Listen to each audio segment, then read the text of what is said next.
आइए आज हम रवींद्रनाथ टैगोर की लिखी हुई बहुत ही प्रसिद्ध कहानी तोता सुनते हैं। एक था तोता, वह बड़ा मूर्ख था। गाता तो था पर शास्त्र नहीं पढ़ता था। उछलता था, फुदकता था, उड़ता था, पर यह नहीं जानता था कि कायदा कानून किसे कहते हैं। राजा बोले, ऐसा तोता किस काम का? इससे लाभ तो कोई है नहीं, हानि जरूर है। जंगल के फल खा जाता है, जिससे राजा मंडी के फल बाजार में टोटा पड़ जाता है।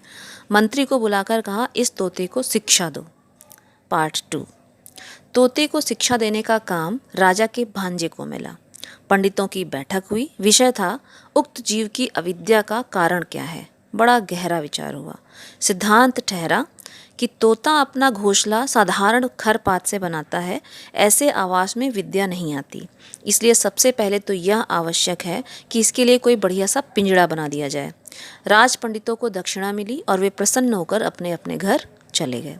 पार्ट 3। सुनार बुलाया गया। वह सोने का पिंजड़ा तैयार करने में जुट पड़ा। पिंजड़ा ऐसा अनोखा बना कि उसे देखने के लिए देश विदेश के लोग टूट पड़े। कोई कहता, शिक्षा की तो इति हो गई। कोई कहता, शिक्षा ना भी हो तो क्या, पिंजड़ा तो बना। इस तोते का भी क्या नसीब है। सुनार को थैलियां भर भर कर इनाम मिला। वह उसी घड़ी अपने घर की ओर रवाना हो गया। पंडित जी तोते को विद्या पढ़ाने बैठे। नस लेकर बोले, यह थोड़ी पोथियों का नहीं है काम। राजा के भांजे ने सुना। उन्होंने उसी समय पोथी लिखवाने वाले को बुलवाया। पोथियों की नकल होने लगी।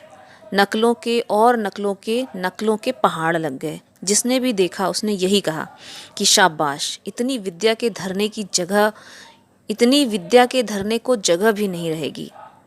नकल नवीसों को लड्डू बैलों पर लाद लाद कर इनाम दिए गए। वे अपने अपने घर की ओर दौड़ पड़े।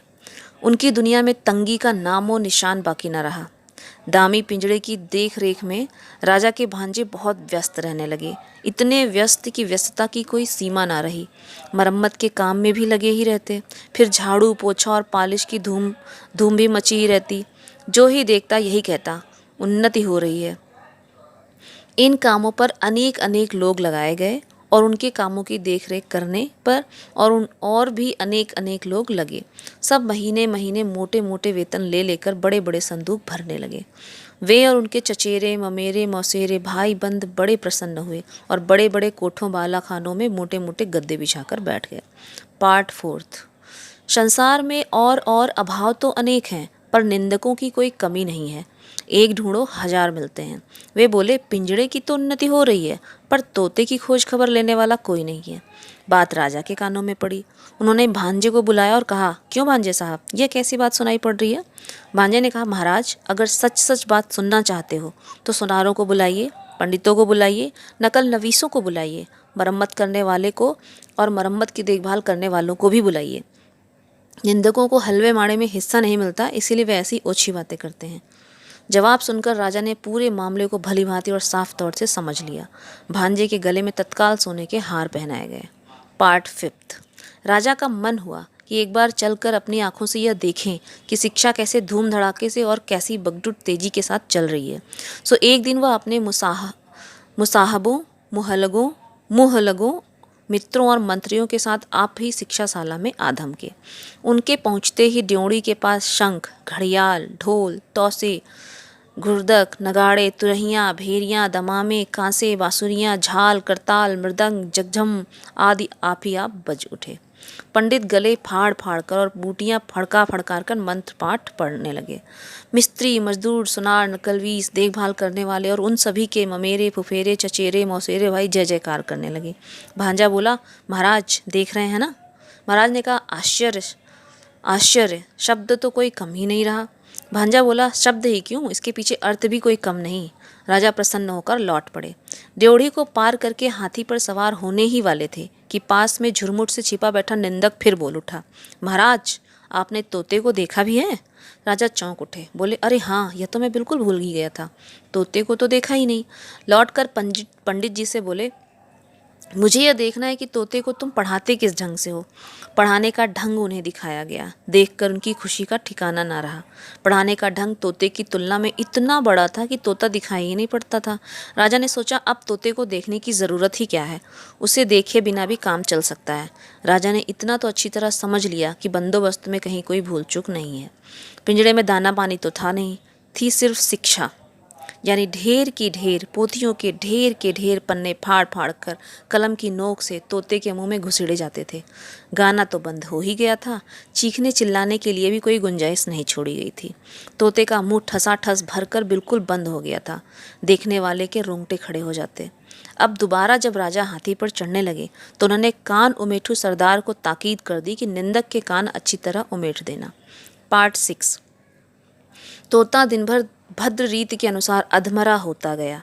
अभिभावकों ने समझा कि प्रगति काफ़ी आशाजनक हो रही है, फिर भी पक्षी स्वभाव के एक स्वाभाविक दोष से तोते का पिंड अब भी छूट नहीं पाया था। सुबह होते ही वह उजाले की ओर टुकुर टुकुर निहारने लगता था और बड़ी ही अन्याय भरी रीति से अपने डैने फड़फड़ाने लगता था। इतना ही नहीं, किसी दिन तो ऐसा भी देखा गया कि वह अपनी रोगी चोंचों से पिंजरे की सलाखें काटने में जुटा हुआ है। कोतवाल गरजा, यह कैसी बेअदबी है। फौरन लोहार हाजिर हुआ, आग फांती और हथौड़ा लेकर। वह धमाधम लोहा पिटाई हुई कि कुछ न पूछिए। लोहे की सांकल तैयार की गई और तोते के डैने भी काट दिए गए। राजा के संबंधियों ने हाड़ी जैसे मुंह लटकाकर और सिर हिलाकर कहा, इस राज्य के पक्षी सिर्फ बेवकूफ़ ही नहीं, नमक हराम भी हैं। और तब पंडितों ने एक हाथ में कलम और दूसरे हाथ में बर्छा लेकर वह कांड रचाया जिसे शिक्षा कहते हैं। लोहार की लोहसार बेहद फैल गई और लोहारिन के अंगों पर सोने के गहने शोभने लगे और कोतवाल की चतुराई देखकर राजा ने उसे सिरोपा अता किया। पार्ट 7। तोता मर गया। कब मरा इसका निश्चय कोई भी नहीं कर सकता। कमबख्त निंदक ने अफवाह फैलाई कि तोता मर गया। राजा ने भांजे को बुलवाया और कहा, भांजे साहब, यह कैसी बात सुनी जा रही है। भांजे ने कहा, महाराज, तोते की शिक्षा पूरी हो गई है।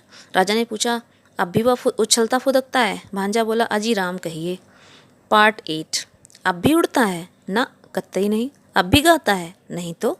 दाना न मिलने पर अब भी चिल्लाता है? ना। राजा ने कहा, एक बार तोते को लाना तो सही, देखूंगा जरा। तोता लाया गया। साथ में कोतवाल आए, प्यादे आए, घुड़सवार आए। राजा ने तोते को चुटकी से दबाया। तोते ने ना हाँ की ना हूँ की। हाँ, उसके पेट में पोथियों के सूखे पत्ते खड़खड़ाने जरूर लगे। बाहर नव बसंत की दक्षिणी बयार में नव पल्लवों ने अपने निश्वासों से मुकुलित वन के आकाश को आकुल कर दिया। यहीं पर कहानी समाप्त होती है। आपको कहानी कैसी लगी कृपया कमेंट करके ज़रूर बताएं और वीडियो को शेयर करें, चैनल को सब्सक्राइब करें। बहुत बहुत धन्यवाद आप सभी लोगों का इस कहानी को सुनने के लिए।